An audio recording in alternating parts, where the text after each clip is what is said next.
Support for Carolina Business Review provided by Grant Thornton.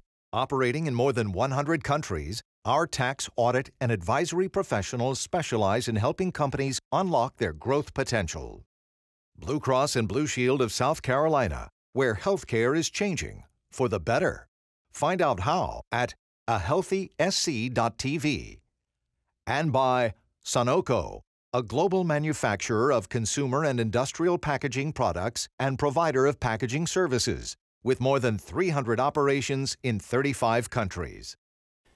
In the world of high finance, private equity has always had an aura of mysterious elite sophistication, almost like a club within a club, where if you were an outsider to banking or finance at all, it even seemed that private equity had their own language. Welcome again to the most widely watched source of Carolina business and public policy. I am Chris William, and you can almost consider private equity, or PE, as super investors, not only allocating capital to a company or a commercial enterprise, but in many cases taking an active role in oversight, advocacy, and management. So, with that kind of commitment investing, how do you see and how do we see the arc of this current economy? And is it materially different from the consumers of retail business and financial news? Well, we will find out in just a moment. Major funding also by Novant Health, bringing you world-class technology, clinicians, and care when and where you need it. The Duke Endowment, a private foundation enriching communities in the Carolinas through higher education, healthcare, rural churches, and children's services. And by Blue Cross and Blue Shield of North Carolina. Who's responsible for rising healthcare costs? Join us and many others in a candid discussion at letstalkcost.com. On this edition of Carolina Business Review, Patrick Duncan of Azalea Capital, Brent Burgess of Triangle Capital Corporation, and Richard Maclean from Frontier Capital.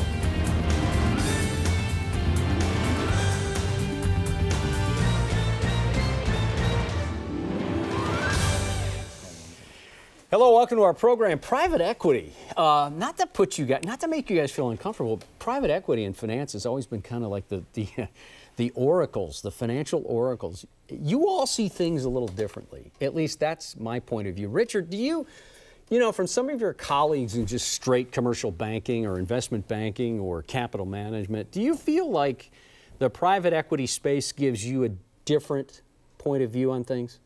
I do. I mean, we are much more involved with our companies on a kind of quarterly basis, kind of helping them, build out their teams and, adjust their go-to-market strategies and monitoring their bookings and financial performance. And so as an equity investor in these businesses, we're not just managing sort of like, compliance and debt covenants as a lender. I mean, we are in there on sometimes a weekly basis, really working with our teams, kind of getting a view on the ground of sort of what's going on in their market and kind of where those businesses are headed. Yeah. Brent, what about you? How do you look at this? Similar to Richard, we're much more involved, I would say, and you have to look at it from not just rearview mirror, but you have to be looking out in the windshield. Where do we think this industry is going? Where do we think this company, how do we think it's positioned in the industry? And so it's very, very forward looking. Traditional investment banking and particularly banking is much more backward looking. Mm-hmm. And so that's the challenge, because we're in a very dynamic economy. We're in a very competitive environment. There's not a lot of growth. Not a lot of growth in the economy, but there are niches where companies are finding ways to grow. But it seems like it's becoming more challenging to grow.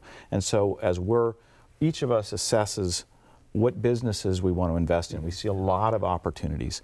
And that's the biggest challenge, is trying to identify what are the key competitive advantages that this business has? What are the barriers to entry in this industry?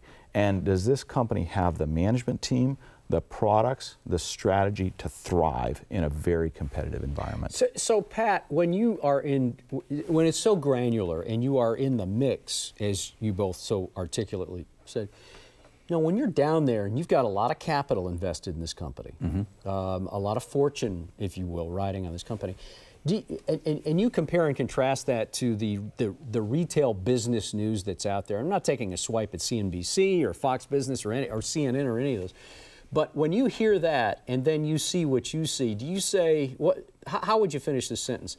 You know, if folks could see what we see, things would be different in this way. What would be different if folks took a much longer, thank you, forward-looking view instead of, well, where was this company and how can we benefit if we own it? Well, just adding to what Brent and Richard said, I came from the banking world, and in banking, you very much look in the rear view. I had no idea once we got on the private equity side how much risk companies actually took, because from a banking standpoint, you're a lender, and all you really want to know is, am I going to get paid back? Right. So you really, now that you're actually on this side of the table, you really understand the type of risk these companies take. For us, we are trying to develop a partnership with these companies. We're not trying to run any of these companies. It's to figure out something that's working and help it work better by providing capital, strategy, resources, financial resources, as well as human capital. And regarding the CNBC crowd, for us, as what you see on TV, for us, they are so interested in what's happening in the next quarter or the next 6 months. And for us, we really are interested in what a company's worth on 2 different days: the day we make an investment and the day we exit the investment.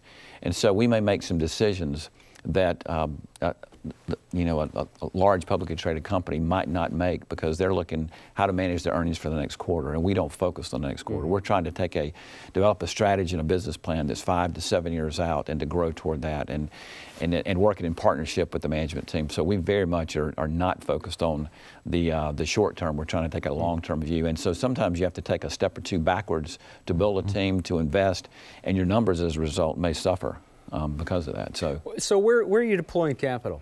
I mean, what are the industries now that, you know, if you look at the stock market, is it just, I'm not talking about giving us advice on being a stock market investor, but where would you make a big bet? Yeah, so we, at Frontier, we're focused on growth companies in the lower middle market. We do a lot of investing in software and tech-enabled business services. So we're typically investing where we see that 25 to 30% growth in segments of the economy where there's a lot of change. And most recently, that has been certainly in the health and benefits cost management side of things. It's been, we've seen a lot of kind of new technology in HR tech, and helping companies kind of, you know, recruit and manage and retain their employees more effectively. We've also been very active in the cybersecurity space, and then just kind of cloud computing in general, as companies kind of move infrastructure from on-premise into the cloud for more effective sort of IT management. Yeah. But those have all been areas which kind of reflect some of what you've seen in the public markets as well, in terms of areas that have performed pretty well. Is this geographic specific? Will you look first at the Carolinas, or does that even really matter? Is that a screen? We invest nationally. We've had some wonderful companies based in the Carolinas, but we're also industry agnostic. But the common denominator is growth. Companies need to be growing at a healthy level. And again, that's increasingly challenging in this environment. So what is it that they're doing to grow? Why are they growing? What are the products or services that they're offering, and are they taking market share? Because we're in a low growth economy, and so outside of a few niches, if people are growing, it's usually because they're taking market share. And you say in this economy, Brent, is that because we're closer to a recession than we were, or is there something different about this economy? This has statistically been the weakest recovery ever out of a very deep recession. There's a lot of reasons for that, I think, but it's creating a lot of challenges for a lot of companies. It's again, as I mentioned before, it's an intensely competitive environment, and the rate of change is very rapid. So one of the reasons why software is a growth industry, people are rapidly adopting information technology to make their businesses more efficient. If you are unable to successfully make those investments, it's very difficult to compete. And so, you know, companies to win out there, you've got to be innovative, you've got to be nimble, and that's one of the reasons why, like Richard and Pat, we all focus on what we would call the lower middle market. These are companies typically with, $100 million in revenue or less, maybe as much as $200 million. These are not large companies, but these are the growth engines for the local, regional, and national economy. So extrapolate out the conversations you have with the companies that you own or the organizations that you've looked at, Pat. Extrapolate out and say, well, what we're coming to the conclusion of, you talked a little bit about it, Brent, you said, in your opinion of what this economic recovery looks like. But what would you say, what would you share about this economy or this recovery based on what you see every day from the sheets and from the conversations you have? Well, to add what Brent was saying is we think it's very challenging out there. And one of the things... Challenging to find a place to deploy capital or growth going forward? Both, really. There are a tremendous number of opportunities to invest, but there's a big difference between an investment opportunity and a good investment opportunity. And I'm sure these guys here are very selective, and we probably look at a couple hundred transactions or potential transactions before we actually do one. So we're very, very selective. We have very high screens. You mentioned about geography. For us, we tend to focus on having the headquarters of the company located in the Southeast because we're very much a partner with these companies. And we define the Southeast as kind of from the Maryland area, Maryland, Virginia area to eastern Texas down to Florida. So we want the headquarters company to be located there, but we will actually also invest in other parts of the country with add-on investments. But some of the challenges in the economy is one of the things that's driven us in the last 4 or 5 years to shift our investment focus and to refine it more. And we really are focused on 3 primary areas. And it came out of the last the downturn that we really are not out of yet. And we're probably not smart enough to do what Richard and his team do on the software side. That's just not our expertise. But what we try to focus on are areas where people are going to have to spend money. And for us, it comes down to 3 different buckets. One is energy and industrial services, which for us is primary power generation. People have to have the electricity on to operate their businesses. In good times and bad times, the electricity has to be on. There's a tremendous amount of infrastructure that's been put in place with the public utilities. And so we have a concerted investment effort. We have 3 companies in this space right now to service the infrastructure of power generating companies. So that's one piece. The second piece is food and consumer products. In good times and bad times, people are going to have to eat. And so food is one area that we really like a lot, but tangential to that is also the pet food space. We saw in the last downturn, it's kind of crazy, but we saw in the last downturn that people, they have to eat, but particularly older people in general, a lot of them actually fed their pets before they actually feed themselves and actually cut back on the type of food they would buy to take care of their pets, to buy pet food, pet treats. And so that's a space that we really are interested in because it's also a growth space. And so that's another area. And the final area is the aerospace industry, which is both here in the U.S. as well as overseas. It's a very large infrastructure that has to be serviced and maintained. So we are invested in aerospace with companies that service the airlines, provide different services to them. Because again, in good times and bad times, people tend to have to fly to conduct their business. You know, you all speak so articulately, and you're academic, and you're clinicians, and you're scientists, financial scientists. When you hear the dialogue, when you read the headlines about North Carolina's House Bill 2 or some restrictive immigration issues that go on in South Carolina, I mean, you take your pick.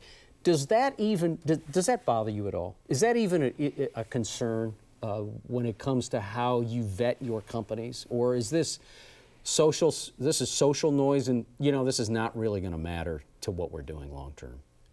I tend to believe it doesn't really matter. I don't know about long term, but it certainly doesn't affect investment decisions today. We've in the tech and software space, we had a great year last year in terms of growth, and our companies all had really strong first quarter bookings this year as well. Yeah. And so that sector of the economy seems to be chugging along pretty nicely. I think we're more concerned about uncertainty in the capital markets. And, as we saw that kind of late last year, kind of going into the end of the year in the first quarter, it takes a while, but the stock market definitely drives private equity trends. And it's nice, we don't have to mark to market our companies on a daily basis, but we do on a quarterly basis. And it takes a while, but if you have a lot of volatility and you have big declines in the stock market, that will generally kind of work its way back, and that uncertainty will work its way back into the lower middle market and private equity. And I think that's what, you know, I probably worry about a little bit more right now is just sort of the, you know, the market and whether it's going to continue to kind of just stabilize and continue to, you know. Yeah, so Brent, let me ask you this question. So TCAP, Triangle Capital, headquartered obviously in the Triangle of North Carolina. And North Carolina's taken a lot of heat from companies that say, you know, PayPal was one. We're just not going to relocate. Do those kind of headlines, are those unsettling you for all, not from the socials? You know, I don't even want to get into the politics of it. But when you look at it and you see that North Carolina could take a big hit in economic development, does that kind of thing spread out to some of the companies that you possibly keep looking at to invest in? It could. I think that's one of the differences, though, between the smaller businesses we invest in and the larger companies. I think larger companies are very vulnerable now to political campaigns, to political activism. They're, in my opinion, doing things that are not really in their best interests, but that's because they have a big target on their back as high-profile public companies. The larger thing that worries me, Chris, and I think my colleagues would share this concern, is regulatory overreach in general. I mean, back to why is this a slow growth economy? I would argue it's because the regulatory environment is not a business-friendly environment. Now, that is relative. You know, there's differences nationally. I think South Carolina and North Carolina are better states to do business in than a lot of other states. But we have a number of investments in California. And there's a lot of wonderful things about California, and there's some fantastic industries there. But there are some incredibly challenging regulatory aspects of doing business in California. And whether it be courts and how certain issues like employment, is this a 1099 contractor or is this an employee? And lawsuits related to that, and the way those lawsuits are handled. And so that would be my biggest concern is, and again, I think we've seen obviously in North Carolina more of a push to be more competitive with some other southeastern states, and I think that's generally been a positive where there's been a little bit of a lessening of regulation and a little bit lower taxes, but obviously that's very, very controversial. You know, I want to ask you about this, Pat. Before we do, next week on the program, his name is Hayne Hipp. Some of you in South Carolina may know him. Hayne was the CEO of Liberty Corp. That is now the Liberty Fellowship. It is basically a leadership development group of the highest kind. And Hayne Hipp will be on this set to talk to us about what they're doing for the next generation of leaders, at least in the Palmetto State. Pat, we'll keep this thing going. So you mentioned a little bit about lawsuits. This is not really tort reform. This is more about policy and legislative headwind. Do you find that South Carolina, that North Carolina, that the Carolinas are still business friendly in that way? That, and I don't want to put words in your mouth, but is it easier? Is it going to continue to be easy to do business relative to federal statutes, federal oversight, and other states like California? As Brent said, I think North Carolina and South Carolina both are business-friendly states regarding all aspects, not only the taxation, the labor laws, the tort reforms that are out there. But again, as Brent said, when they're looking at a transaction, for us, we're primarily agnostic. We don't care if the company is in South Carolina or North Carolina. We're looking at broadly across the footprint of the Southeast. And so it really is not something that really factors much into our analysis of saying, okay, we've got to be very careful because this is in South Carolina or because this is in Florida. It really doesn't weigh very heavily into that because most of the companies that we are investing in have already been in business in that state for quite some time. So, for instance, if we invested in a company in the state of Florida, they already have the infrastructure and they already have the legal relationships, and they're set up in such a way to deal with whatever issues that may be state-specific for them. Or the same thing if it's Texas or if it's Louisiana. They've already been in business for quite some time. So we're not having to come in from scratch and to start working or worrying about the political environment or the legal environment because they already have some infrastructure in place. And most times these companies have been in business for many, many years. So it's not something, again, that we really put that much emphasis or focus on. Richard, though, would there be an increased scrutiny by the SEC? And I know private equity I don't want to say it this way, but gets around the SEC because you buy private equity and not public debt or public equity. In some cases you do, but could there be increased federal oversight that could cause another level of cost and oversight that could be a problem? For private equity or for our companies? For private equity and your companies. Is this a headwind? So we're already regulated by the SEC. Right. So does it make, let me ask a follow-up, and I'm sorry to cut you off. Right. Does it make it harder to do business and more expensive? Of course. I mean, I don't know about harder to do business, but it certainly makes it more expensive. I mean, so we have, and I think the private equity industry has matured a great deal over the last kind of 6 or 7 years, where you've got oversight by the SEC. We manage money for a lot of large state pension funds, and they are very sophisticated, demanding investors when it comes to transparency and reporting and alignment and legal agreements. And so we do have to have a much, more staffed back office to deal with that than we did 5 or 6 years ago. Mm-hmm. We got about 5 minutes left. Let's talk about this for a second. And Rich, I'll start with you. What do you, we're talking a lot around issues around the economy, around private equity, but what do you worry most about for your business and for the climate that we're in? Right. So uncertainty. That really global, domestic? Global, domestic. I mean, when uncertainty. I think over the years I found that's kind of like the number one fear factor that can really lock up an economy or, freeze decisions about spending and making investments to kind of grow a business.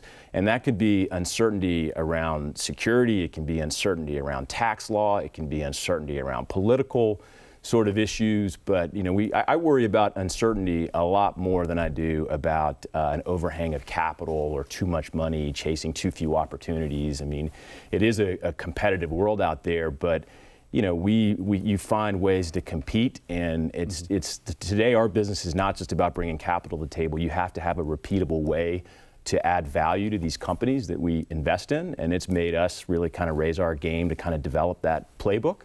But I would say it's uncertainty as it relates to capital markets or political or regulatory issues. I would agree, and the flip side of uncertainty is confidence. Yeah. Do businesses have the confidence to invest? Do business owners have the confidence to invest? Mm-hmm. And you mean reinvest in the company? Yeah, and to grow those businesses.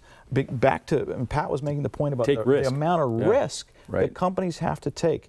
A lot of the businesses that we invest in, were started as family-owned businesses, and then they're transitioning, and they've had to take a lot of risk historically. Part of what's enabled them to do that is their confidence in the stability of the system, the stability of the regulatory environment, the stability of the tax system, the stability of the legal environment. There's a lot of uncertainty. And that's hampered confidence, and I would argue, again, that's one of the big factors that's holding this economy back. The healthcare legislation, for example, a lot of companies, that's had a tremendous cost and burden. There's a lot of challenges with the healthcare system in this country. There's no question about it. The question is, how do those challenges get addressed and solved? Is it regulatory fiat that kind of says this is what you have to do, and and very complex rules and regulations? That's what we've seen in Dodd-Frank, and that's what we've seen with the Affordable Care Act and other forms of legislation that have been issued more recently. So I think those are, again, I think what you're seeing, even consumer confidence. We're 7.5 years into a recovery. Consumer confidence is still at historically quite low levels. And Pat, you got 30 seconds because we got to wrap it. I'm sorry, that's not a fair question to ask you all. Oh, by the way, you got 30 seconds. But literally, what are you most concerned about? Gosh, in 30 seconds, that's quick. And now it's 15. I know what these guys, I think for us, it's really just continue to have an environment of confidence where you can know what to expect when you're dealing with these companies, and to be able to find good partners and good executives to partner with to help us lead these companies. That's the big thing for us. You're a good sport, Pat, for trying to shoehorn that answer. Would like to have you guys back and talk more about this confidence factor and stability in markets. I think you're exactly right. Not that you need me to write off on that, but gentlemen, thank you for joining us. Richard, good to see you again. Brent, welcome. Appreciate it. Thank you. Pat, nice to have you from the upstate. Thank you very much. Thank you for watching our program. If you have any any questions or comments, and we hope you will, carolinabusinessreview.org. Until next week, I'm Chris Whitting. Good night. Major funding for Carolina Business Review was provided by the Duke Endowment, a private foundation enriching communities in the Carolinas through higher education, healthcare, rural churches, and children's services. Blue Cross and Blue Shield of North Carolina. Who's responsible for rising healthcare costs? Join us and many others in a candid discussion at letstalkcost.com. Grant Thornton. Operating in more than 100 countries, our tax, audit, and advisory professionals specialize in helping companies unlock their growth potential.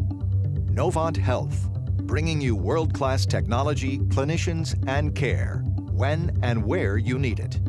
Sunoco, a global manufacturer of consumer and industrial packaging products and provider of packaging services, with more than 300 operations in 35 countries. Blue Cross and Blue Shield of South Carolina, where healthcare is changing for the better.